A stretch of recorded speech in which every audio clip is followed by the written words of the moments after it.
So last week, my son asked for a good summer book, and I said, you know what, check this out. Wealth, Poverty, and Politics by Thomas Sowell. Well, it's too bad that the high school students in Alabama won't be able to read Sowell because he's just one of many right-leaning authors who are banned from an AP government class. This after local complaints that they were, quote, inappropriate and unbalanced. We're talking about a reading list. Even former President Ronald Reagan was banned. Here to discuss, Jillian Melcher, Lawrence Jones, and Gina Loudon. Lawrence, let me start with you. I mean, it's so funny because progressives and liberals always, don't burn books, don't censor, and they look at the list and like, oh, burn these books, censor them. This just shows you that the left is trying to take over the brains of our children, and we should be cautious. I mean, they're literally targeting the main people that are essentially the modern-day enforcers of conservatism and libertarian principles. And if parents don't rise up and start looking at the education that their kids are getting, the books that they're bringing home, the social sites that they're on, they're going to destroy this generation. They're already taking over the college campuses. Now they're going to the high schools and middle schools. Actually, I think they started in Jersey. I mean, stuff no, really, my son was a conservative in fifth grade because of some of the things they made him do. But it's not unusual, although this is sort of shocking, right? Because there were some good books on that list. You know, it is shocking. And I think we are seeing what's happening on college campuses trickle down to younger and younger age groups. I mean, I ended up looking through a Teen Vogue the other week, and the agenda there was so overtly progressive. But I think the bigger point here is that the left right now is obsessed with being inclusive,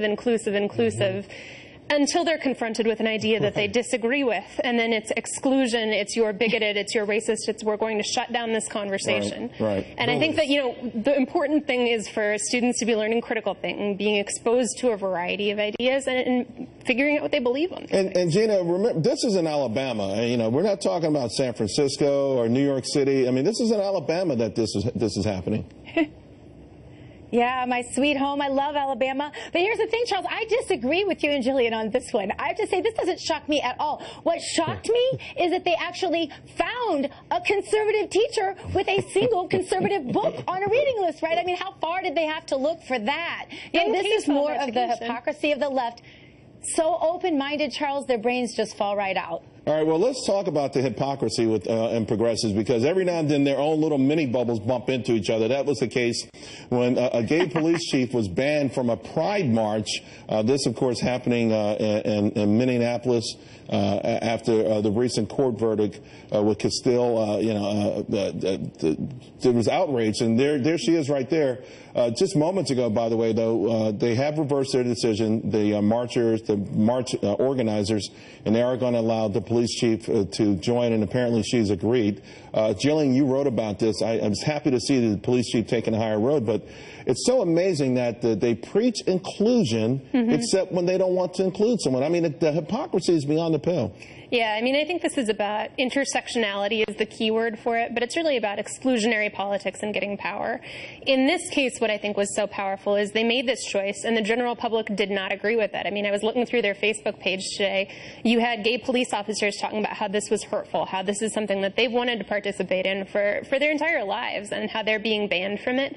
And I think that backlash made a difference. So we've seen this on college campuses. The antidote is being outspoken, not being afraid, and not being silenced. And I think it changes things. But this isn't new, Charles. We can take this all the way to President Donald Trump, which has been the most supportive of the gay community and the lesbian community.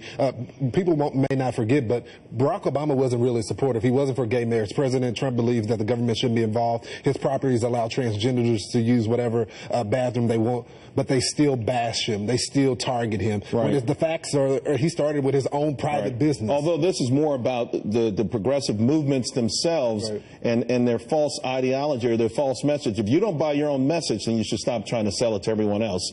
Meanwhile,